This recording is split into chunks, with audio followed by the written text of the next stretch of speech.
Hi, my name is Robin Williams, and I am the mayoral candidate for Houston, Texas, 2023. And you can catch my interview at thetexasplug.com. For those people who don't know you, you can go ahead and tell them who you are and a little bit about yourself.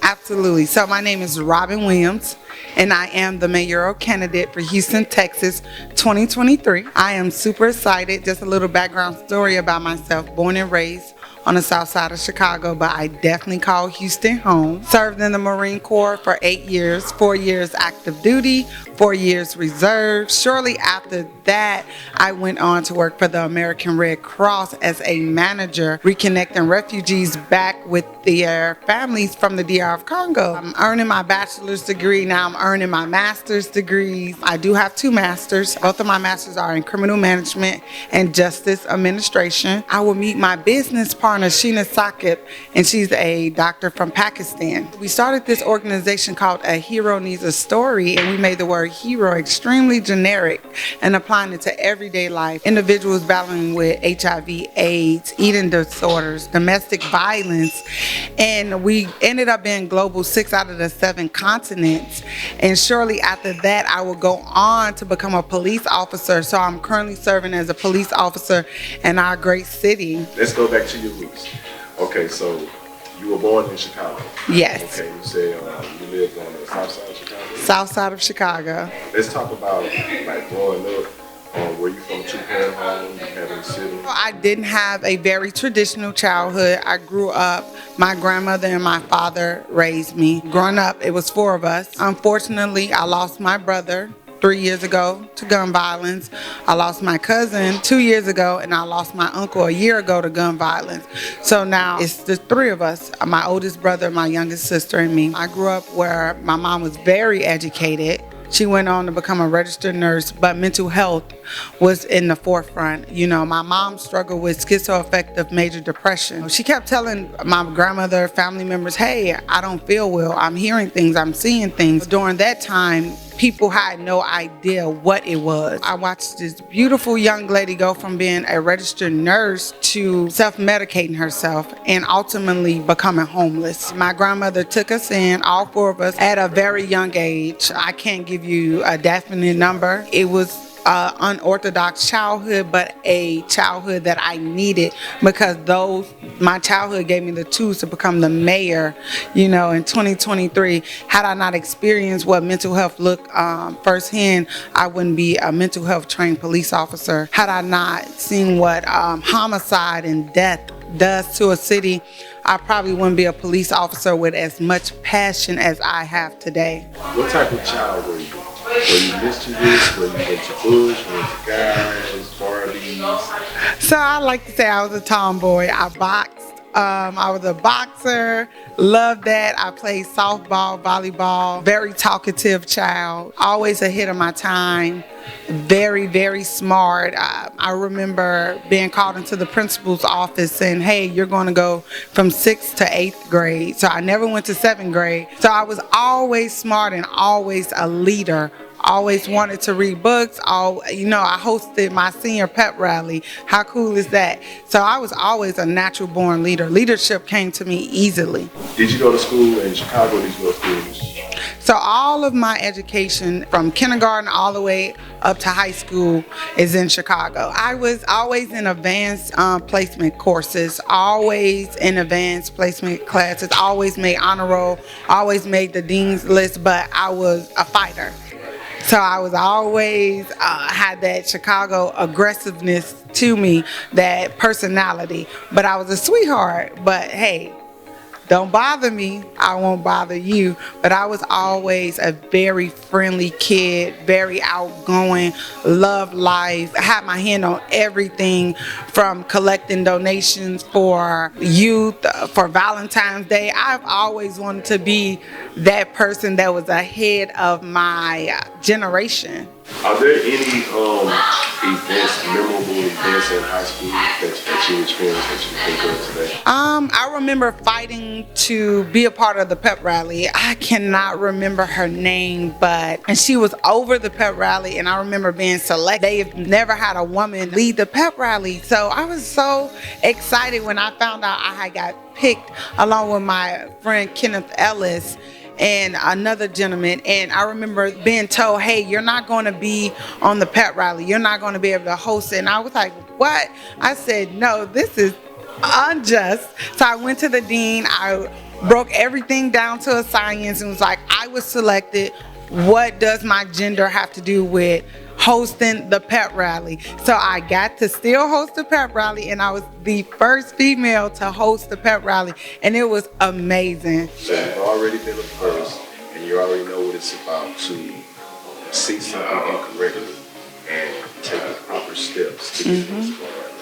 Okay, so 2 questions I want to ask you when we can move on to high school. What high school did you go to? I went to George Henry Corliss on 104th and Corliss. So George Henry Corliss was kind of like, if you've seen the movie Lean on Me, that's what my high school was like. We were exposed to gun violence. We were exposed to narcotics, illegal drugs, illicit substance. We were exposed to everything that could navigate you from a positive path. But with the help of my father, I always stayed rooted and grounded in who and what I was. That kind of really was blocked out. I was just enjoying being a child. So your father really had a lot to do with keeping you on the right path. Yes, my father is the reason I am the woman I am today. I love my father. I call him Mufasa. I hate to see young ladies grow up without a father because it makes a huge difference. And having my father really steered me in the right direction and really prevented a lot of things from happening. High school is ending, and you got to decide, what am I going to do with life? I can assume that you had all kind of offers for college. Yes. So which way did you go? What did you decide to do? 18 years old, got accepted into Northwestern. I don't want to be there. Medicine is not my thing. That's what you initially. Yes, I went to school initially to become a nurse. And so my family was pushing, become a nurse, become a nurse, become a nurse. And I was like, you know what? I'm in school and I see some Marines and I see that uniform and I'm like, oh, wow. Okay, I think I can do that. And I had no idea what it really meant to be a Marine. I had just saw the anesthetics of a Marine. I joined the Marine Corps to be rebellious. It's something that has always been a fire inside of my spirit. You know, no to me means new opportunities. So when my dad was like, no, I went on and signed that paperwork to become a United States Marine. It would be one of my most challenging moments in my life, becoming a Marine, being rebellious, being a rebellious child in that state, placing my feet on those yellow footprints and learning what it meant to be a Marine. And I was like, oh my God, I signed up for the toughest branch in the world. I signed up for the fiercest fighting organization in the world. Oh my God. And so it really, really helped shape me and finish what my dad started. And what was that? Tenacity, being bold, being a leader, never following anybody, carving my own path. So the Marines really, really, really force being a leader. They forge you in that fire. You know, the Crucible is a 3-day event where they really make or break a person, whether you're going to get that Eagle Globe and Anchor or not. Crucible is a 3-day event where they give you 3 MREs, 3 meals, and you have to ration them out throughout those 3 days. You hike probably over 70 miles. You're doing every team building exercise, crawling in sand, you're under barbed wire, you're climbing, being propelled from towers and facing your fears. Whatever lurks in the dark is there. So that's about, the Crucible is about survival. Yes. So what happens once you pass it? Like, were there people that didn't make it? Oh yes, we start off with 100+ female Marines, and by the time graduation it was 50. So when did you graduate? I went into the Marine Corps 2011. I want to say, I don't remember the exact date I graduated. I always remember the day I stood on those yellow footprints because it introduced myself to being rebellious, you know, breaking away from what my father wanted. So I always remember that, but 2011 is the year I became a Marine. Okay. So, how has your experience with the Marines? How did that shape you? Like, what did that add to you? It taught me responsibilities at a very early age. I was literally managing $1 million accounts, being over $1 million worth of gear. Being so young at the age of 19 and 20, being responsible for 200 plus Marines. I made rank very early on. To make rank means PFC, Lance Corporal, Corporal, NCO, Sergeant. Those are ranks. And so most people recognize the rank of sergeant, and I'm so proud that I was able to obtain the rank of sergeant. Yes, so I became a sergeant in the Marines in my first enlistment, and they told me it would take 6 to 7 years, and I said, give me that book. I want to read it. I want to read the manual. Again, no to me means new opportunities. And so I'm reading this book, and I make sergeant in 3.5 years. And so that goes back to in the Marine Corps, where I managed millions and millions of dollars worth of gear, deployment gear, managing buildings, managing Marines, managing, 200 plus Marines. So it really showed me what it meant to be a leader at such an early age. Right. Okay, so when did you graduate? How old were you graduating from the Marines?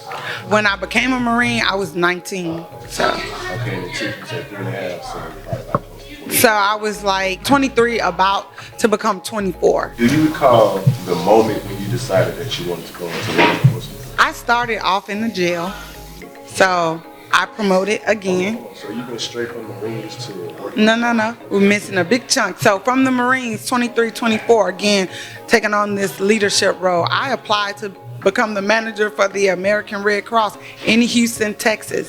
And so I remember applying with people who have 15, 10, 20 plus years of experience.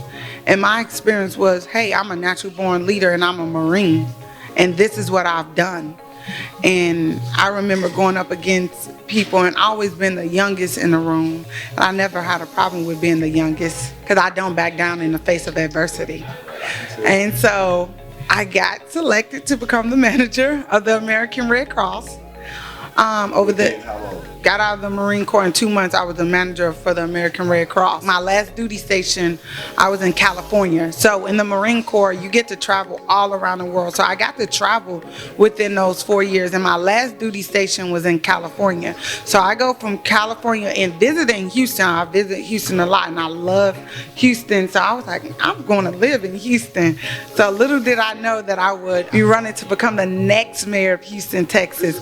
So I'm the manager of the American Red Cross over international social services, reconnecting refugees from the DR of Congo back to their family members in Houston, Texas at the age of 23, 24. I was also over services to the armed forces. I had an office at the VA hospital where we donated hygiene products to individuals who sustain injuries to their spinal cord. So that's their forever home, paraplegics. And so I raised over 500 books, donated there. I was selected and wrote one of the American Red Cross biggest grants, the International Humanitarian Law Grant. And so I remember winning and going to Washington, D.C. with all 6 schools under my charge, high schools, and we presented our international humanitarian law. And that's where I really realized that I'm a humanitarian above all titles. Before I am a Marine, I am a humanitarian. Yeah, that's where I was presented with the award for writing the grant for all 6 of my schools being under my charge and winning. And so that was amazing. Again, this young lady, I'm the youngest in the room, 23, 24, but I am leading and not taking no for an answer. And then after working for the American Red Cross, something in me was tugging at my spirit, and I'm like, what is it? I love humanitarian work. I work for HPD in the jail. And so I'm this detention officer in the jail, and I love it. Detention officer? Yes. So I'm a detention officer for HPD, and I'm seeing crime. I'm seeing people come in and out. Let's get back here. One thing is, where was the jump from the Red Cross to HPD? Was there anything in between? Never. I don't take breaks. So when did this occur? Like when did the Red Cross? I want to say within months. Maybe I applied for HPD. I went through the polygraph, the written test, the psychological, and I said, hey, American Red Cross, I'm going to go and try a new hat on. I'm going to step into law enforcement, and I become a detention officer. Okay, so you started off as a detention officer. So you were with the Red Cross for over a year? No, only a year. Only a year, okay. What are some challenges that you feel as a black woman being in law enforcement? What are some challenges, and then also tell me what some advantages? The challenges I have, it doesn't really encompass being a black woman. It's more so being a black person in a blue uniform, turning on the TV, seeing the Tamar Rice stories, seeing all of those shootings, and that being attached to me in a negative way because I do have that blue uniform on, and looking in the mirror and realizing that I have to be a voice for not only my blue uniform but also my skin color. So I'm not oblivious that I'm a black woman wearing a blue uniform and what that brings, you know. What really made me realize that the people needed me was a traffic stop. I stopped this elderly individual, maybe 65, maybe 70, and I asked him for his driver's license. Hi, my name is Officer Williams. May I have your driver's license and proof of insurance? And he's shaking. I can see the fear. Older black gentleman, and I can see the fear. And he urinates on himself. And he's tearing up because now he's embarrassed. And now I'm tearing up because I know he fears my uniform. He does not fear me. And I take his license and his registration, and I go in my car, in my patrol car, and I run everything. And I come back and I give him a warning. And most people are like, well, what did you stop him for? He ran a stop sign. And you know, stop signs, people are like, well, that's minute until you're in a fatality accident. And so I stopped him for that, and I realized that I needed to be a voice for so many people. And I took that on in stride. And I loved it, and that's where I gave birth kind of to my campaign slogan, my second campaign slogan, back to blue but not bullies in blue. Nobody likes a bully, period. It doesn't matter if you're wearing my uniform. If you're a bully, you need to go. Although police officers get a really bad rap, it's only a few bad apples. You know, they never highlight the good. They never highlight the positive officers. Right. I love being a police officer. That is, I get to touch humanity every day. I get to see what lurks in the dark corners. I get to see what the media will not show you and will refuse to show you. I get to see that every day, and I get to make a difference in somebody's life. So you spoke on, you said one of the challenging things for you is seeing like certain things that we're dealing with in the news, such as Tamar Rice. I wanted to know this. I was touched by the George Floyd. I remember exactly where I was when I seen it for the first time. I went down to the rallies that we had here at the time, and it was an experience. I recall seeing lines of officers. And they were just standing there and they had to take everything that was being said to them. What are your thoughts? Do you recall where you were when George Floyd, when you found out about George Floyd? What are your thoughts on that particular situation with respect? I remember patrolling in my patrol car and looking down at a group chat and seeing a video of a black man screaming for his mother while a police officer had his knee casually on his neck and his hands in his pocket, disregarding life. And remember saying, hey, that's something you shouldn't do. You can't do that. And then I would go home and take my uniform off, and I would look at the news and I would see the outrage behind George Floyd. And I remember I hadn't yet announced that I was going to run for mayor. I don't think that was even on my lips yet. And I remember taking my uniform off, and you can find it, it's open records. You see me along with the Missouri, I want to say the Missouri City state representative.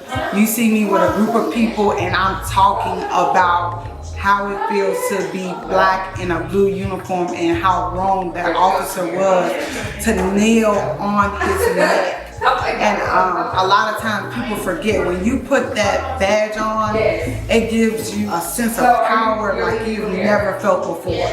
And if you don't use it in the right way, you will fall victim to it. And sometimes with police officers, when we're being told to stop or you can't do that, you like to often push the envelope and say, I am the authority. I think had he taken a step back and realized that he was actually causing bodily harm to George Floyd, I think his life would have been different and George Floyd would have been here today. There's no apologies that you can render a family for taking the life of their family members. There's no apology that can be rendered. And media is showing Houston in particular.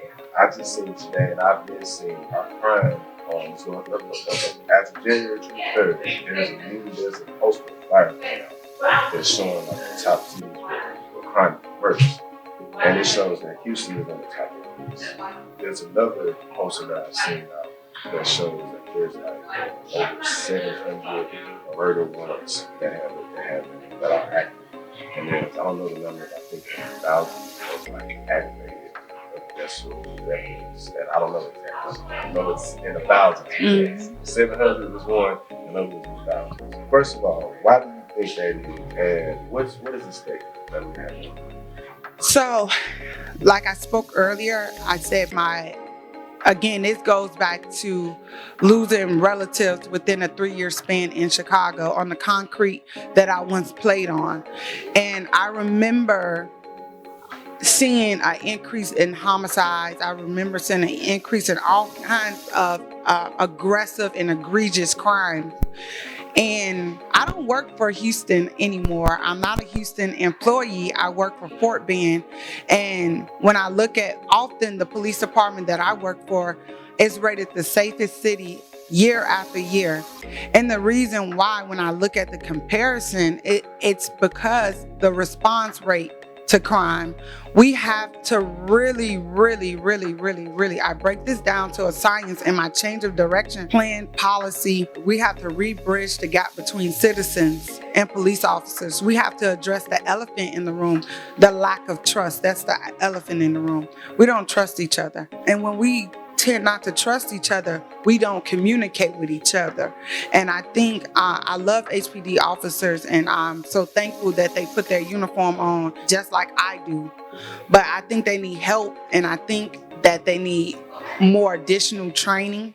The response rate is unacceptable. When you call and it takes an hour plus to get someone to your location, criminals learn us. Criminals learn when we're off. Criminals learn where we eat.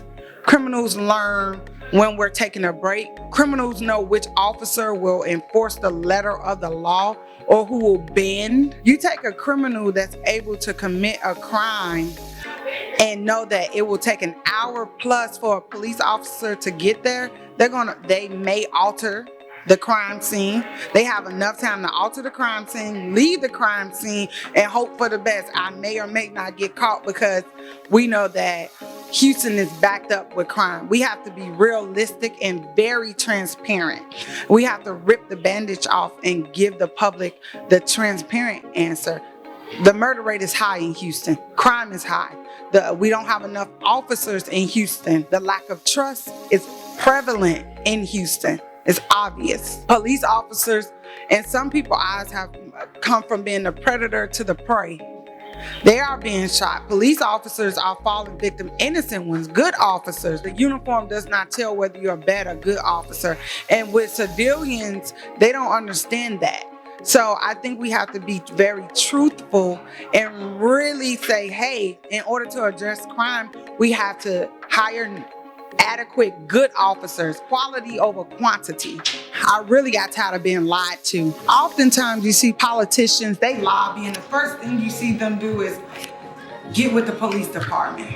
They gather us and they take pictures and it's a photo op and they say, hey, I just got through speaking with HPD, Missouri City, Fort Bend, Pearland, and this is what we talked about. This is what we talked about in the community, and we're gonna make change. I remember being gathered and being promised, we're gonna increase your salary. Not saying that I do it for pay, I don't. When I put my life on the line, there's no amount of money that can replace me to my family members. So it's not about money. But to be lied to and say, hey, we're gonna increase your salary, tell us your concerns, and I figured out after we got through taking the photos and the photo ops and shaking hands that they never lived up to the expectations of what they gave us. They lobbied to us. They gathered us together.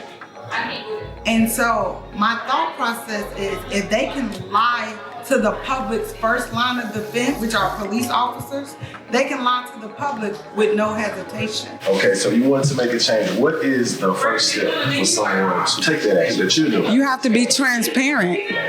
Transparency. Anytime you want the truth, you have to be transparent. Okay. So once we are transparent and say, hey, crime is on the rise. Hey, we do need additional officers. Hey, we do need this. Being transparent goes a long way. Stop wasting our time. Stop lobbying for our votes. If you're not going to stand by the promises that you made. And so that's why I created the change of direction policy, which addresses mental health. Mental health is on a rise. It's high. We deal with it every day as police officers, bridging the gap between citizens and police officers, flooding in communities, mobility, transportation.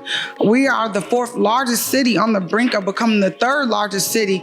Why are we not using transportation? Why are we not able to move around like Chicago and LA and New York? We're just as big and just as bold. They say everything is bigger and better in Texas. Why not increase our transportation so that we can get around? And I want to circle back to mental health. Mental health is imperative, it's important. It goes hand in hand with homelessness. Houston has 3,000 plus personnel living on the street that are homeless. Anytime you go to the Minute Maid Center, you see the homeless population. But we continue to have baseball games there and we disregard them. We make up legislation to prevent them from being down there. Now 9-year-old children are committing suicide. It's just so prevalent for us to ignore it. Yes, my opponent talks about the voting issue. Yes, the voting issue is very real. But let's get to the meat and the potatoes of the public. Mental health is very real. Homelessness is very real. Bridging the gap between citizens and police officers, rebuilding that trust is very real. Mobility issues are very real. So we have to really rip that bandage off and be transparent. I promise transparency and to always keep my boots on the ground, literally police boots, regular boots. My boots will be on the ground and my thumbprint is on my campaign. I look and I review every policy. I hand write these things and then it goes through the transition of having it touched by different hands and maybe altered to tweak to make sure the verbiage, but I've handwritten every word on my website. My policies, they are all mine. It's not someone that's coming in with a degree that can write these words for me.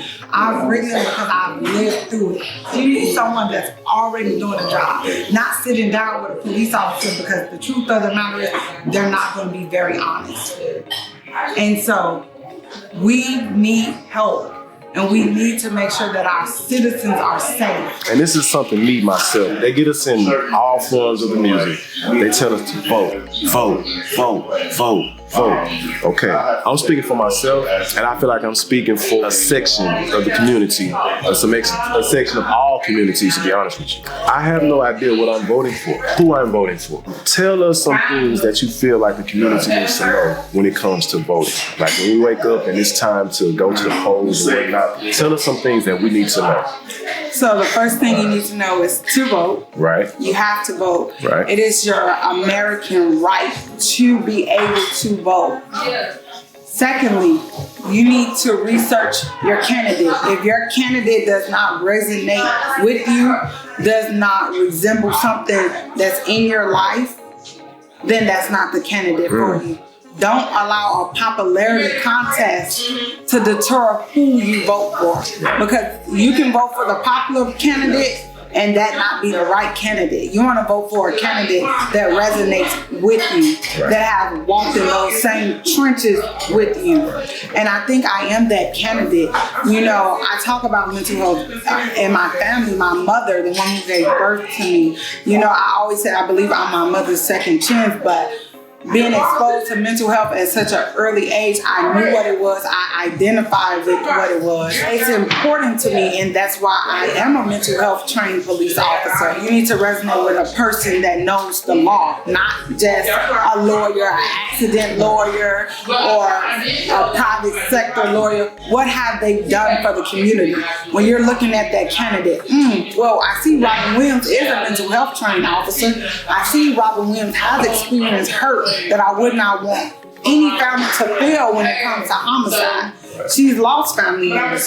She continues to wear this uniform. She knows what is actually going on in the public and in society. So she knows that. So it is important that you get and vote for a candidate that resembles your needs and your concern. Is that person willing to fight? Is that person willing to put her life or his life on the line? Absolutely. I've already done it. I am from Chicago, but that does not negate the fact that Houston is the most diverse city in the United States of America. So that means that Houston opens us with transplants with open arms, that you guys embrace it. When I served for the Marine Corps, I served all 50 states. So that includes Texas. Right.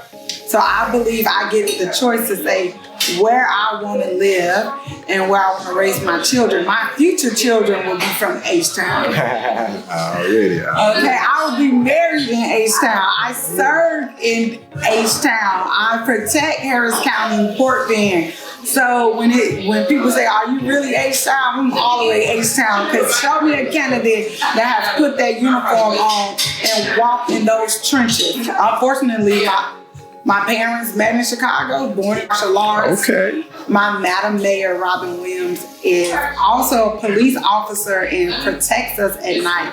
Because no matter what candidate that's running against me, just know I make sure they wake up at the day, evening, or night. Because I serve from 1 p.m. to 11 p.m. I make sure that my opponent is safe too. So you're active while you're also active. Yes, I work 4 days out of the week, 10-hour shift, from 1 p.m. to 11 p.m.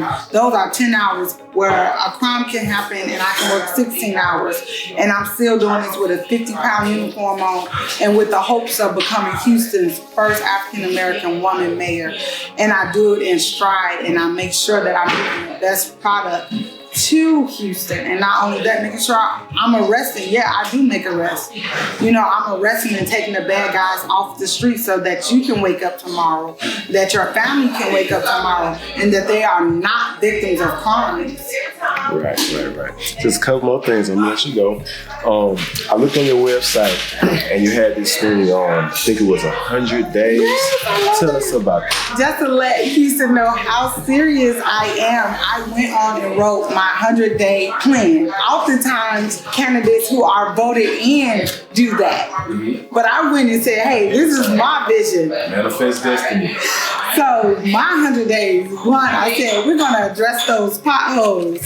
So we have a system. Again, it is in place, but it's a reactive system and not a proactive system. And I wanted to expand upon that. Basically, instead of having civilians come in contact with this major pothole and mess up their cars or cause an accident, hey, we can have our city workers, street workers go out there and observe the streets and say, hey, that's a pothole. Let me go ahead and fill it before somebody comes in contact with it. Because the system we have in place now is a reactive system where if you see the pothole, call 311, you can fill it out, make sure you know the location you're at, make sure you know the address, and fill out that information. That's a lot for somebody that just hit a pothole on their way to work, when we can have somebody that's proactive, that works for the city, that works for the streets, that knows the streets, can get out there and get the job done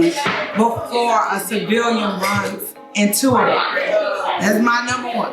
We have to address that. It's no secret that I am a veteran. I want to extend the bus routes for veterans to be able to get to the VA hospital or VA clinic. That is important to me. Addressing mental health is important to me. Addressing homelessness is imperative to me. In education, our children are our future. You know, oftentimes they give millennials a bad rep because we are millennials. But Generation Z means I am a millennial, and I'm proud to be a millennial because we are living in a different era in time, and I'm so happy because we're breaking away from tradition. So I'm excited for those 100 days. It talks about everything, all the way down to, you know, increasing the pay for our city workers. It's city workers that work for the city of Houston that live at or below the poverty rate. It is city workers that cannot take days off because they don't have the time. It is city workers like police officers and firemen and EMS that literally are not living on a livable wage. So I address all of that in my 100-day policy. You know, I'm claiming this victory. Manifested destiny. And yes, I'm so excited. Man, I thank you for your time. Thank you for stopping by. We really appreciate you. We look forward to everything that you have coming in the future. We support you. We want to see you. Thank you for protecting us. Yes, absolutely. And we pray that you continue to protect us, and maybe some of your goodness that's in you spread on to others. And will, because you know I'm not going to play with police officers when it comes to my city. I don't like bullies. Period. So whatever officer that's under my charge, a lot of people don't know that the mayor is over the police department. I'm putting out the best product you've ever seen. Hey, if we need to go and get retrained, it's okay. And if we have to sit knee to knee and cry together to make sure that we get this job done, then that's what we will do. Ask you a few more questions. This isn't just about Houston. It's just about Houston. Okay. First one. Finish this statement for you. You know you're in Houston. When you're in traffic. You know you're in Houston when you're in traffic. Or you know you're in Houston when you see somebody riding a horse down the street. I don't know. I've seen horses in Compton. I heard like a horse in Compton. I've never seen, everything is bigger in Houston. Let me tell you something. In Texas. You know you're in Houston when you see someone, when you're on a 45 and you get ready to be late for work, you know you're in Houston. But you know you're in Houston when you embrace, when you feel the love and you see that H coming up, you see those horns and you see them repping you and you see the love and you see the food first. I've never seen crawfish before, so you know you're in Houston when you get to crawfish. So it's so many things you can follow up with when you know you're in Houston. When you know you're in that third ward, when you're in that fifth ward. When it's all said and done, what do you want your legacy to be? My legacy to be, I was the first African-American woman mayor in Houston, Texas. But I opened the door for every race, creed, and religion to follow behind me. I hate to talk about race, but we're not at that time in society where we can't not bring it up. I am going to be the first, but I will be a mayor, first of many, the first active duty police officer veteran, the first veteran, Marine Corps veteran. I'll be the first of many, but I want to be the first mayor to open the door for every minority to come behind me, every person of color, every person that means good for Houston. What would you say to any person, or maybe even a young woman, that's looking at you for inspiration, that see what you're doing, that see you go to the Red Cross, that see you go to the Marines, and see you being a police officer, and now seeing you as a mayor candidate? What would you say to someone for advice? I would tell them, look them straight in the face. Gender does not define your resume. Oftentimes they tell us, hey, this is a male-dominated field. I've dominated all fields that they say are gender-specific or have a gender restraint to it. You can do it. No means new opportunities, and I plan on becoming your permanent example of what it means to achieve as a woman in America. Okay. And any last words? Anybody that you want to give special shouts out? Anyone that helped you along the way? Yes, I want to give a huge shout out to my team. They work day in and day out. This finished product that you see, it takes a village to get this done, and I cannot do it without my team, and I cannot do it without the fellow Houstonians supporting me and loving on me and embracing me and telling me that I can do it. So I want to give a huge shout out to Houston in general. Thank you, Houston, for accepting me and loving me and allowing me to fight on your behalf. Democracy is real, and I'm fighting for it.